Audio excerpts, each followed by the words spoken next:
Sejumlah konglomerat tanah air ikut dalam kunjungan luar negeri Presiden Prabowo Subianto ke Cina.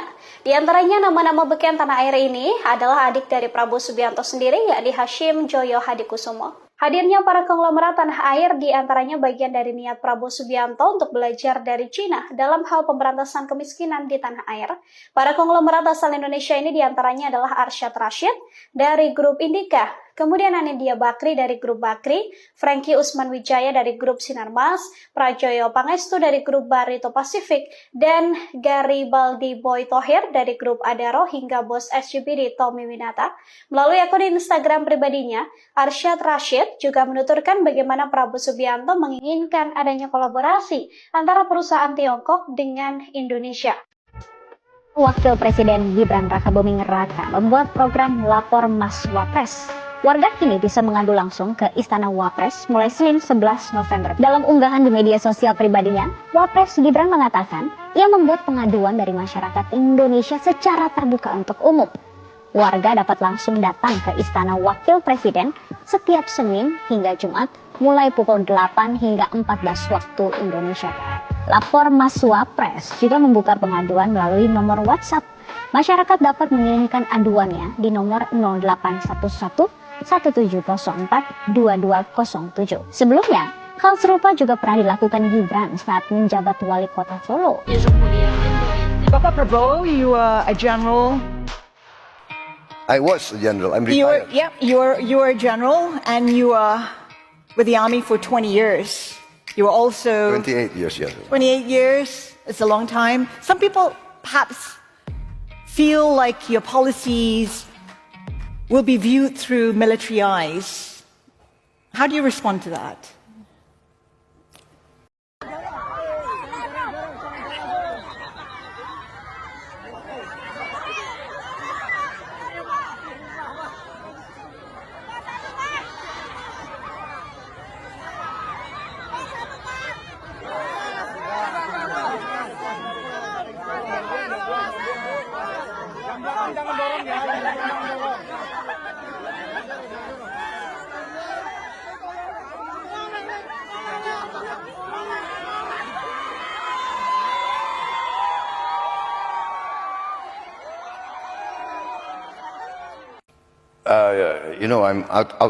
I've been out of the military for what? Maybe more than 25 years. So I think it's just, it's a, what do you call it? It's a non sequitur. It doesn't relate to any. What kind of leadership style do you think you'll adopt as a president? I will be myself. I will be genuine. What does that mean? That means that you are true to your principles, your values, your ideals. And as a patriot, my main value is the well-being of my people.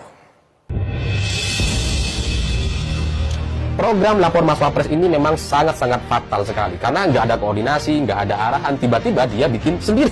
Ya kalau ini sudah seperti ini, maka ini menunjukkan komunikasi antara Presiden Prabowo dengan Wapresnya ini nampaknya sudah sedemikian buruknya. Dan apalagi Gibran ini nampaknya sengaja meluncurkan program Lapor Mas Wapres justru ketika Presiden Prabowo berada di luar negeri. Karena setelah itu Pak Prabowo nggak bisa ngapa-ngapain, lawang lagi di luar negeri, lagi sibuk. Udah bikin aja, nggak akan ada yang berani protes gitu. 2019 masih sangat jauh, namun hawa-hawa persaingan untuk menuju ke sana sudah mulai tercium. Aroma keretakan dan ketidakcocokan di dalam istana, dalam kabinet merah putih, juga mulai diperbincangkan oleh banyak orang. Masing-masing mulai membranding diri dan mulai mempopularitaskan diri demi memikat dan menggait hati rakyat. Tentu saja tujuannya adalah menaikkan popularitas menjelang tahun 2029. Persoalan ini kemudian menimbulkan spekulasi dan pertanyaan dari berbagai pihak, tak terkecuali warganet. Benarkah di istana ada matahari kembar? Tanda-tanda bahwa ada keretakan dan ada sesuatu yang tidak beres di dalam istana itu mulai terlihat ketika para menteri mengadakan pembekalan di Hambalang. Pada saat itu acara belum selesai, Presiden dan Wakil Presiden sudah meninggalkan tempat duluan. Bahkan pada saat pembekalan wakil menteri yang diadakan di Magelang, itu ketika acara masih berlangsung, ternyata Pak Wapres Gibran Rakabuming Raka mencuri star, meninggalkan tempat duluan dengan menghadiri dan mengadakan pembagian buku secara gratis dan susu secara gratis kepada masyarakat. Marwarar Sirait menambah dan memperkeruh suasana ketika beliau mengadakan rapat dengar pendapat dengan anggota DPR RI. Menteri ini kemudian memaparkan PowerPoint dan materi yang dibawakan pada saat itu, tapi yang aneh adalah beliau tidak menampilkan foto dari Gibran Rakabuming Raka selaku wakil presiden. Tentu saja ini menimbulkan pertanyaan tanpa terkecuali anggota DPR RI yang hadir pada saat itu mempertanyakan kenapa foto Pak Wakil Presiden tidak ditampilkan sedangkan foto Presiden ada. Bukankah ini kedepannya akan menimbulkan polemik? Dan apa yang ditakutkan oleh anggota DPR RI tersebut benar-benar terjadi. Polemik terjadi terutama di warganet. Namun itu bukannya menjadi evaluasi bagi Marwarar Sirait. Seperti ingin memanas-manasi keadaan pada saat rapat koordinasi dengan pemerintah daerah, Marwarar Sirait kembali melakukan hal yang sama dengan tidak menampilkan foto Pak Wakil Presiden pada saat pemaparan materinya. Dan kali ini dilakukan secara terang-terangan bahkan di depan Wakil Pak Presiden. Presiden memulai eksistensinya dengan melakukan kunjungan kenegaraan ke luar negeri. Tak tanggung-tanggung negara yang dikunjungi adalah negara-negara yang ada di kawasan Asia, kawasan Amerika, dan Eropa. Dan negara yang pertama dikunjungi adalah Cina. Tentu saja kunjungan Pak Presiden Prabowo Subianto ini tidak sekedar omong kosong, bukan omon-omon. Perjalanannya ini adalah agendanya untuk membicarakan tentang investasi, ekonomi, dan tentu saja persoalan politik.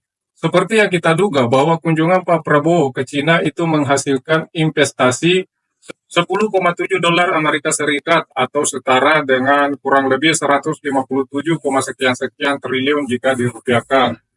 Dana yang luar biasa.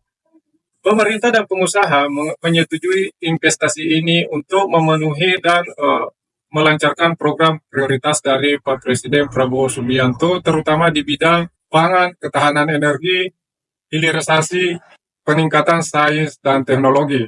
Sementara di dalam negeri, Gibran selaku wakil presiden tentu tidak mau kalah. Dia tidak ingin hanya dijadikan sebagai pajangan. Tentu saja dia tidak ingin menjadi wakil presiden yang sama ketika bapaknya menjadi presiden, sekedar menjadi ban serep dan dianggap tidak berfungsi. Gibran Rakabuming Raka ingin menunjukkan bahwa dia punya pengaruh, dia punya power, dan dia punya kuasa untuk melakukan sesuatu. Dan tentu saja hal itu dibuktikan dengan gerakan cepat membuat program Lapor Mas Wapres. Katanya lapor Mas Wapres ini bertujuan untuk memudahkan masyarakat mengadukan ketika ada keluhannya.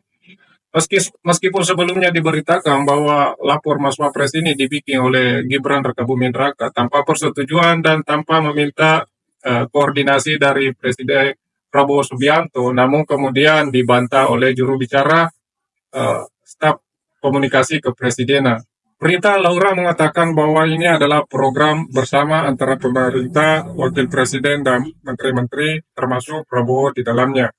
Namun anehnya, jika ini adalah program pemerintah dan program bersama, tapi yang menjadi branding di dalam program ini adalah Pak Wakil Presiden. Tentu saja ini menimbulkan spekulasi di antara masyarakat Indonesia, terutama warga-warganet yang iseng untuk mencocologikan sesuatu.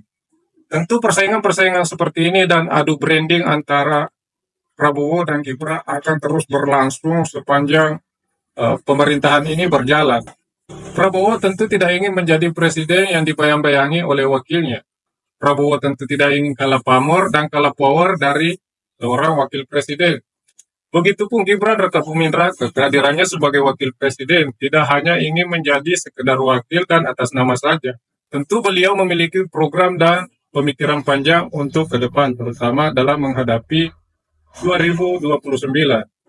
Ada adagium dalam dunia politik yang mengatakan begini, tidak ada lawan dan tidak ada kawan yang abadi. Yang abadi adalah kepentingan. Dan tentu saja hal ini berlaku bagi Prabowo dan Gibran Rakabuming Raka. Sedekat apapun dulu dan sedekat apapun sekarang, Prabowo dengan Gibran, tetap saja mereka adalah kawan dan lawan dalam dunia politik. Kita tidak bisa memprediksi apa yang akan terjadi antara Prabowo dan Gibran Rakabuming Raka ke depan, terutama dalam menghadapi pemilihan presiden di 2029. Oleh sebab itu, adu gagasan, adu branding, dan adu kekuatan antara keduanya akan terus berlanjut. Oleh sebab itu, tidak salah ketika kemudian spekulasi bahwa ada dua matahari atau matahari kembar di dalam istana bukan sekedar omong kosong. Bisa saja hal itu terjadi. Sebagai penutup, Charles de Gaulle pernah mengatakan begini, politisi tidak mempercayai atas ucapannya sendiri. Mereka heran ketika rakyat mempercayainya. Sekian video ini, sampai jumpa di video-video selanjutnya. Wassalamualaikum warahmatullahi wabarakatuh.